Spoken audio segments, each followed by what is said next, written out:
Lucifer, Beelzebub, the beast, Satan. Hail, Satan. When you say Satan to me, I think God. He has been called many names.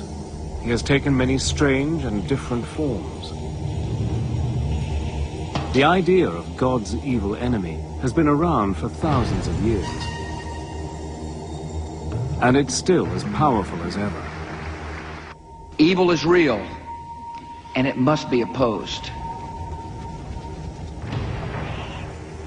But where did Satan's story begin? Where did he come from? And how did he become the Prince of Darkness?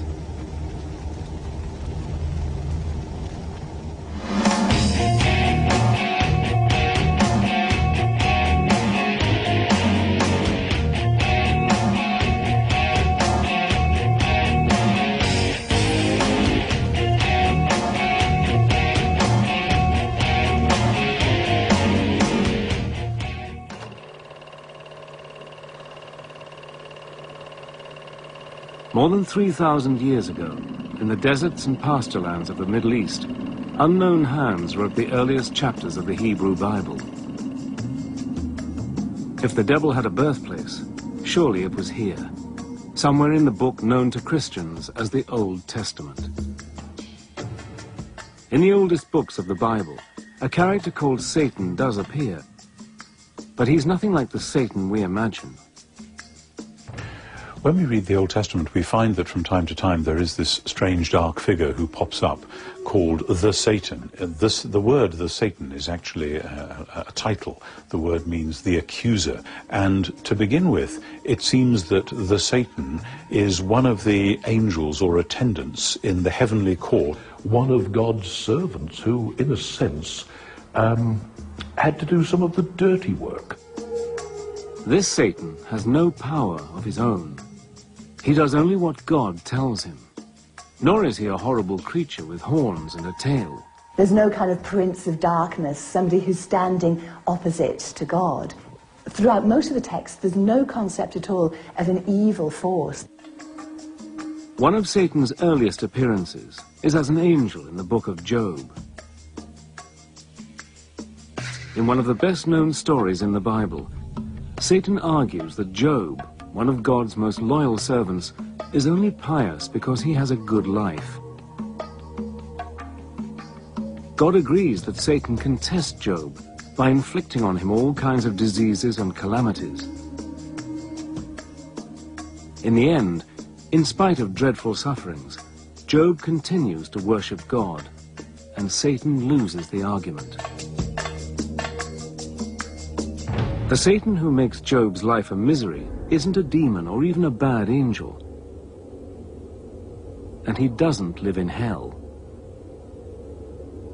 There wasn't any kind of concept of a hell like we have, you know, a place of fiery torment and torture. In fact, to the ancient Israelites, what happened when you died was really very little. You went to a place called Sheol, and this was just a sort of dark, shadowy place, a sort of underworld, where everybody who died went, irrespective of whether you were good or bad. So where is the Satan we know? Where's the fiend who's eternally at war with the forces of good? The monster who rules over the flames of hell and punishes sinners? Where is the fallen angel with his legions of demon helpers, tempting humans to do evil things so that he can win their souls? If the traditional devil doesn't come from the Jewish Old Testament, where does he come from? Since human history began, people all over the world have believed in demons and evil spirits. A few share some traits with our devil, like horns or a beard, but none are as powerful as Satan. So where did people first get the idea of an ultimate evil being?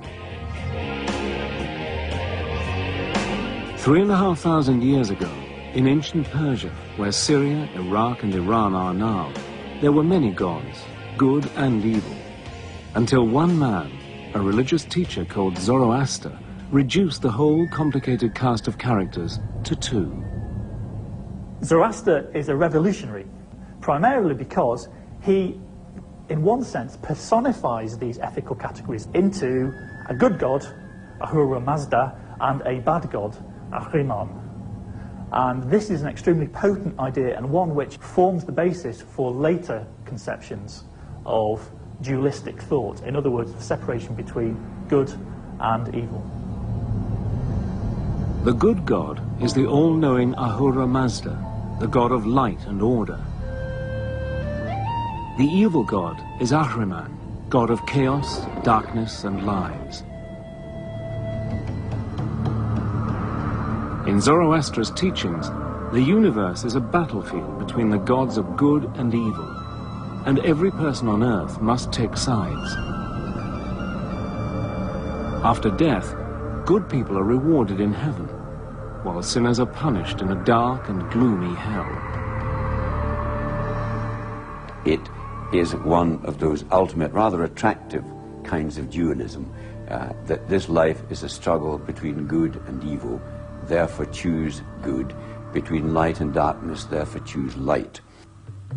Under the powerful Persian emperor Darius the Great, the teachings of Zoroaster become the official religion of the Persian Empire, an empire which includes the lands of Israel. The new Persian ideas about good and evil soon find their way into the Jewish scriptures. So we get a clear demarcation of what we would call Jewish ideas, okay, and we can spot the Zoroastrian ideas in the Old Testament. They are there, notions of heaven and hell, okay. The beginning of actually seeing the devil personified as the fierce opponent of God.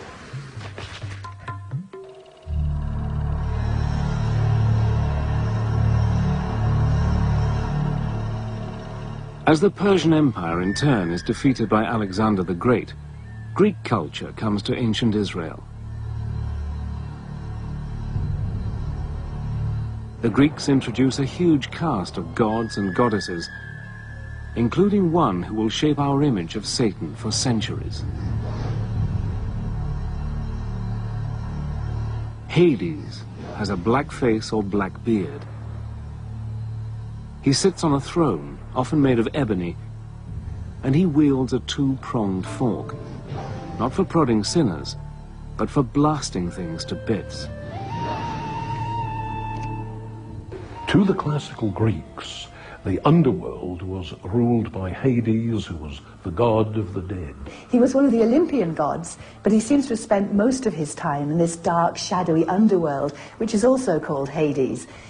Now, he wasn't a very nice character. He seems to have been very morbid and morose, and nobody really liked him. None of the gods liked him, and certainly no humans liked him.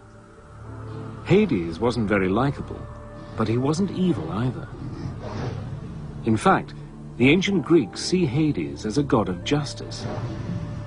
They believe that when people die, they go to Hades, and he decides whether they go to a place of happiness or a place of misery.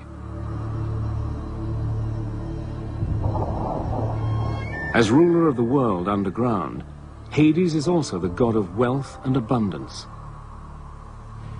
In a dim memory of Hades, people have believed for centuries that the devil can make you rich.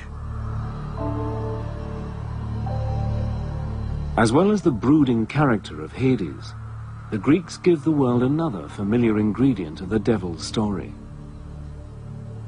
In a famous myth, Zeus, the greatest of the gods, defeats the winged serpent Typhon and throws him down to Tartarus, the lowest region of the underworld. Over the following centuries, the myth grows into the story of how the angel Satan rebels against God and is thrown out of heaven with all his followers.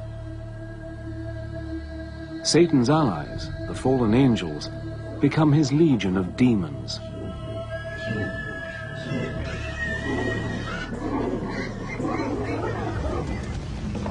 When we think of hell, we think of fire, lava, and sinners being horribly tortured. But where did this picture come from?